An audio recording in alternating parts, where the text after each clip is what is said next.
थोड़ी दूर पहुंचे तो बॉडियों को ले लेके जा रहे थे लोग और किसी की सांस चल रही थी। एक दो महिला हमारे पास आई, भैया रोते हुए, भैया हमारा बेटा वहां पर, हमारा पति वहां पर। तो हमें देखते ही हम एक शॉर्ट सा रह गए, हम एक साथ ऐसा रह गए, हम कहाँ आ गए यार जी, हम यानी भयभीत हो गए। मान लो जनता के लिए भगवान था, तो मैं मानता हूँ, मेरा मानना यह है कि भगवान था वो, और हम लोग भगवान मानते हैं उसे, जैसे उसके भक्त हैं। तो बाबा को, जैसे बाबा वहां से माइक पे अनाउंसमेंट करके गया कि मैं जा रहा हूँ और मेरे तुरंत पीछे आप रज ले लीजिए, रज को लगा दीजिए, कोई कैंसर है, बीमार है घर में, वो ठीक हो जाएगा तुरंत। बाबा को वहां रुककर और तुरंत माइक के माध्यम से कहना चाहिए था कि नहीं नहीं रुको रुको। तो बाबा चाहते तो इस घटना को टाल सकते थे। घटना के समय थे, मैंने कहा हाँ हम घटना के समय थे, हम उधर से आ रहे थे इटा से।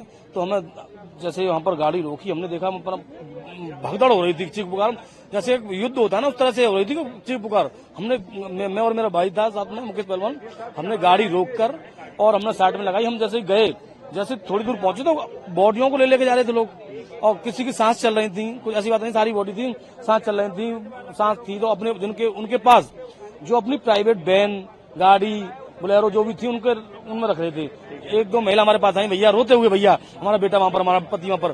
तो हमें देखते ही हम एक शॉर्ट सा रह गए, हम एक साथ ऐसा रह गए, हम कहाँ आ गए यार जी, हम यानी भयभीत हो गए। तो फिर हमने सोचा चलो कोई बात नहीं है, इनकी सहयोग करना चाहिए। हमने उनके साथ उनके पतियों को, महिलाओं को, बेचारा महिला ज्यादा वहां पर डेड थी, महिला घायल भी थी, उनको उठवा के हमने प्राइवेट गाड़ी में रखा हुआ था। प्रशासन भी लगा हुआ था वहां पर, पुलिस के लोग भी लगे हुए थे। एक सिकंदर राव के वो हैं कि वहां पर एसडीएम थे, वो भी अपनी हाथ में उठा के बॉडी में वो भी लगे हुए थे।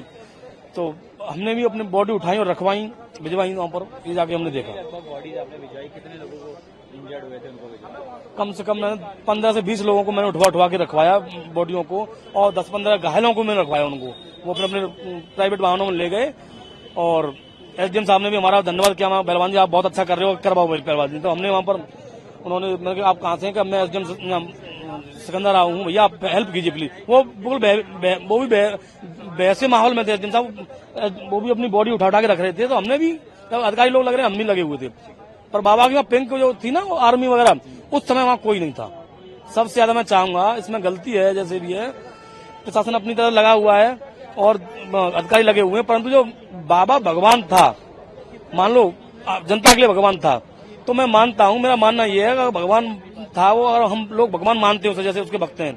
तो बाबा को, जैसे बाबा वहां से माइक पे अनाउंसमेंट करके गया कि मैं जा रहा हूँ और मेरे तुरंत पीछे आप रज ले लीजिए, रज को लगा दीजिए, कोई कैंसर है, बीमार है घर में, वो ठीक हो जाएगा तुरंत, नौकरी लग जाएगी।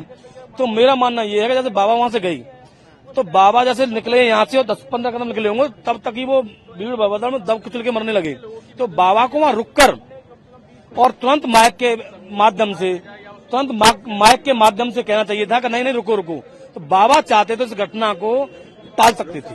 अच्छा, आप एक बहुत इम्पोर्टेंट बात बता रहे हैं। जी जो बाबा की आर्मी है, जी वो प्राइवेट सिक्योरिटी गार्ड, जी वो वहाँ पर बिल्कुल नजर नहीं आए, उस समय नहीं नजर आई, किसी की मदद नहीं करी जी नहीं करी। उस समय घटना घट गई, उस समय नहीं थे, उससे पहले चलेगी बाबा की आर्मी टोटल। बाबा की आर्मी चाहती तो बहुत लोगों के सहयोग हो सकता था, और बाबा उन लोगों के लिए भगवान था। तो बाबा की बात सब मानते, जो भी भीड़ भाड़ में जल्दी थी, उनको एक इस प्रकार थी कि मैं लूं पहले, मैं के चक्कर में, पहले रज लेने के चक्कर में एक दूसरे के ऊपर दबते गए, चढ़ते गए। बाबा चाहता तो इस घटना को रोक सकते थे।